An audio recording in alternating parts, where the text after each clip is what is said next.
Oui. Monsieur, déjà, je vous remercie de votre témoignage. Ce que nous on dit en fait, c'est que oui, vous avez en partie raison sur certains plans. C'est que ce qu'on signale, c'est que la tolérance de certaines personnes, vous êtes chanceux de ne pas être malade parce que vous êtes capable d'en prendre. Cependant, ce qu'il y en a d'autres qui ne sont pas capables. Nous, ce qu'on dénonce, deux choses là-dedans. C'est le fait, le droit de choisir, c'est-à-dire vous avez le droit de vous retrouver dans un endroit qui est soumis au Wi-Fi, et tandis que d'autres personnes sont capables de le débrancher. Si un jour vous en avez assez du Wi-Fi, vous êtes capable de le débrancher, ça s'arrête là. Le cas des compteurs, non, vous l'avez. Dans le cas des compteurs, on parle de deux cycles. Le 60 cycles de l'électricité, et puis ça va être rendu à 5 MHz, la transmission. C'est pas pareil. C'est ça. Moi, bon, vous dire, j'ai plus peur de la facturation, de la manière de faire, la méthode de facturation qu'ils vont employer avec ces compteurs-là, que j'ai peur de la technologie. Moi, je peux vous le dire, dans le moment, j'en doute pas qu'il y en a qui soient défectueux, j'en doute pas qu'il y en a qui émettent du magnétisme et de l'induction, qu'ils appellent. La meilleure manière, c'est comme la meilleure manière, c'est comme monsieur a fait, c'est de blinder avec un métal ou une grille, quand c'est épais. Ça va réduire. Mais de là à tuer du monde, je pense pas. Moi, je veux juste me mettre en garde de ne pas faire peur au monde. Là, c'est rendu, là, je vais vous dire une expérience que j'ai.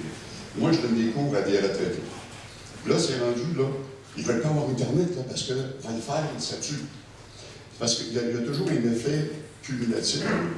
C'est juste, moi, je veux juste là, que vous puissiez nous informer comme il faut, avec des bons chiffres, et pas juste des rapports qu'on a pu. Avec des personnes, par exemple, je ne sais pas si vous avez un diplôme en, je sais pas, en technologie ou quoi que ce soit, des personnes comme moi, par exemple, qui peuvent arriver, des gars qui disent au Québec, n'importe quoi, ils disent, regarde, c'est ça. Ben c'est drôle que vous êtes là parce qu'on a un gars qui fait exactement le métier que vous faites, qui était dans la région de Montréal. Et lui, il a développé l'électrosensibilité. Il a été obligé de remettre tous ses appareils en système filaire. Je ne vous dis pas, madame, c'est pas, ça n'existe pas. Ce qu'on vous dit, là, c'est pas que vous allez être malade tout le monde le matin, c'est que tout le monde va être affecté d'une façon ou d'une autre, plus ou moins. Il y en a que ça ne paraîtra même pas dans le enfants de ces personnes-là, surtout. Pardon? C'est les enfants de ces personnes-là, surtout. Oui, ça, je ne doute pas de votre théorie. Oui, ça, oui, vous avez raison.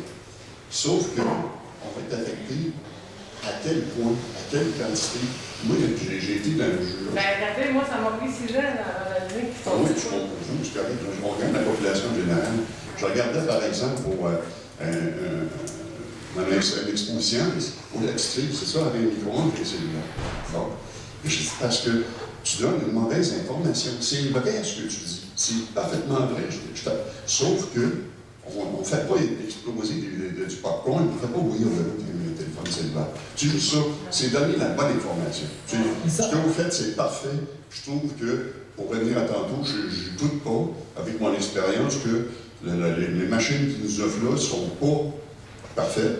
Ben nous, ce qu'on dit, c'est que s'ils mettent une machine qu'on peut protéger, OK? Oui. Exemple, il y en a qui fabriquent des boucliers, OK?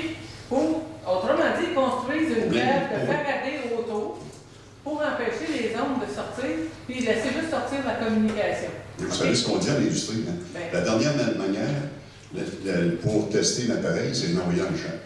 Oui, mais ce que je vous dis, c'est que si on est capable de le faire, comment ça se fait que l'industrie et Hydro-Québec ne l'ont pas fait avant de les installer dans les maisons? Ils vont réagir selon vos réactions, nos réactions. C'est là qu'ils vont réagir. En fait, ce qu'il y a une chose qu'on prend en compte, on n'est pas contre les cellulaires, on n'est pas contre la technologie, ça fait loin de là, ça sauve des vies à tous les jours en cellulaire. Tous les ambulanciers vont vous le dire, etc. Moi, je travaille dans ce milieu-là, puis je peux vous garantir que les gens, là, tous les jours, il y a des gens qui sont sauvés grâce à ça. Ce que l'on dit, c'est que ça fait 15 ans que ça existe, il faut encore vous donner une image. On est à l'époque où on a inventé l'auto. On a inventé une auto, puis cette auto-là, maintenant, on est là, on la démarre avec une manivelle, puis ça faisait très bien la job jusqu'à date, on se déplaçait avec. Sauf que là, d'un coup, dans les 15 dernières années, on a inventé le turbo. Puis là, toute l'industrie travaille sur le turbo pour aller de plus en plus vite et puis augmenter les capacités. Mais on n'a pas pensé à la sécurité passive qui a entouré tous ces véhicules-là. Et là, je vous parle du DAS, le débit d'absorption spécifique des tissus. Et là, dans ces cas-là, on n'en tient pas du tout compte. Je vous pose la question, moi, comment ça se fait que des gens en Autriche, en Suisse, qui ont financé un projet par la ville de Zurich de 3,7 millions de dollars pour les hyper-électrosensibles, sans Wi-Fi ni quoi que ce soit, et qu'ils ont banni des écoles?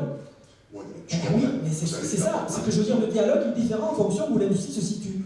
C'est pas... Monsieur, puis on a changé de technologie, puis on a oublié de pondérer. C'est juste ça que je voulais dire. Ben, c'est ça. C'est les excès qui tuent, en fait.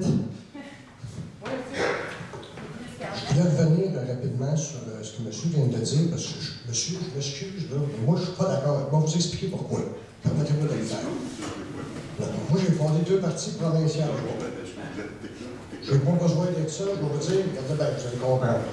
Moi, là, quand j'ai reçu la lettre, nous autres, de chez nous, d'Hydro-Québec, Monsieur le Président, je voulais vous féliciter avec Mme la Présidente, j'ai demandé à Hydro-Québec, parce que ça, c'est une question que je voulais vous poser pour en être certain, OK? J'ai dit, est-ce que vous seriez capable de venir, parce que ces gens-là, je les trouve bons de venir nous en parler, parce que c'est pas à eux de le faire, ça devrait être à Hydro-Québec de le faire, mon cher monsieur. Hein? Et voilà. Et c'est la question que j'ai posée à Hydro-Québec. J'ai dit, parce que j'ai eu vent qui serait allé à Montréal, aller expliquer un peu, je pense que c'est dans le coin de l'échangeur Turcot, je ne me trompe pas. Ben, c'est ça, la chute à côté. Bon. Alors, je leur ai dit, comment ça se fait que nous autres, là, on est dans la capitale nationale? On est supposé être un lieu de débat, hein? Mais ici, on est rendu pas mal éteignoir. Faut pas chialer sur rien. Je pourrais vous en expliquer, monsieur, très longuement comment ça marche la finance. En plus, je suis comité des poussières rouges dans le port. Et dans le port, là, on a dit, on n'est pas contre qu'à l'image Québec, on n'est pas contre qu'ils fassent de la business. On le sait, ça. On a dit, on veut être mieux informés. Mais c'est la même chose avec Hydro-Québec. C'est pas normal que ces gens-là, là, ils viennent nous expliquer ça. Alors moi, j'ai demandé à Hydro, on pourrait pas venir nous consulter. Si vous cherchez à envoyer un sujet à Hydro-Québec, écrire des lettres, là, ben envoie-leur un sujet. Moi, je l'ai posé la question, mais si d'autres citoyens faisaient comme moi, qui feraient la même démarche, qui disaient, pourriez-vous venir nous informer? Hein? Puis je vais vous dire une chose, mon cher monsieur. Notre voisin, lui, je pense, c'est son genre qui travaille pour Hydro-Québec. Et savez-vous ce qu'il nous a dit? Il nous a dit, sinon on trouve que ça coûte cher Hydro-Québec, il nous a dit, vous savez, vous avez beaucoup de filaires électriques, des compteurs, sont rendus pas tout à fait, mais pas loin de fin de vie. Puis c'est pour ça qu'on va avoir puis il faudrait tout ça soit remplacé. Pourquoi est-ce qu'Hydro ne demanderait pas notre opinion, pour pourrait lui dire pourquoi vous n'aviez pas commencé par ça? Puis si vous manquez d'argent, mon cher monsieur, là, moi j'ai un projet de borne de recharge pour les micro-moyens de transport. J'arrive justement de Montréal, j'ai voulu en parler dans un congrès en santé, puis dire, pour y mettre des coûts, puis il y a 50 000 fauteuils roulants qui pourraient mettre une pièce, puis ça serait des coûts. Je vous dis que c'est pas grand-chose, puis on pourrait l'appliquer à plein d'autres choses, OK?